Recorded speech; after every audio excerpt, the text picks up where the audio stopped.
Kim Pao kilig of Cam, inalagaan ni Kimi si Pao.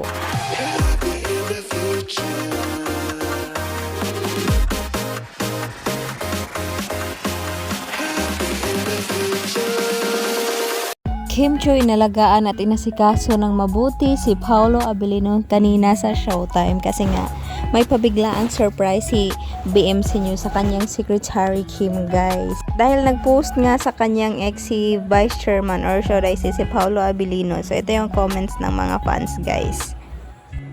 Saan po ba talaga ang recording studio nyo? Sa studio ba talaga ng It's Showtime? O no, it's your well talaga to visit yung hinahanap mong nagmamahal sa'yo. Okay lang yun, kinilig ang buong sambayan na libre ko tuloy mag-subscribe yung kapitbahay namin sa sobrang saya. Buti naman Kim, game ka na sa kaswitan, 'di ba? Mas maganda yun, real na real ang bawat isa. Gusto mo lang kasi nagsusurprise kasi alam ko sinapuso mo yung sabi ni Kim noon na gusto niya na nasusurprise. Very good ka dyan, Boss Pao. Huwag ka na palusot, boss. Pwede ka namang hindi magpakita pero nagpakita ka pa rin. Gusto mo lang atang isurprise si Kim eh. Yung kinikilig ako sa guest especially for you kanina, lalo na nang sinabi ng ex ng girl na isauli sa kanya pag di nag-work, tas nandun pa si BMC. Sos, nabaliw ako sa kilig.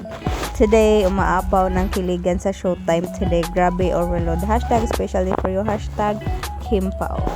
Destiny yun, Daddy Pao, kasi siguro mismo na daw agad si Kimi. Sobrang happy ko talaga sa Kim Pao. Ang gwapo mo, alagang Kim Bayorn. Iba talaga gagawin ng love. Hashtag Kim Pao. Hashtag Paolo Abilino. Hashtag Kim Chu. And that's it, guys. For today's showbiz update. So, ayan, sabi ni ate, bagay daw. So, ayan yung may-ari ng video, guys. Credit sa kanya.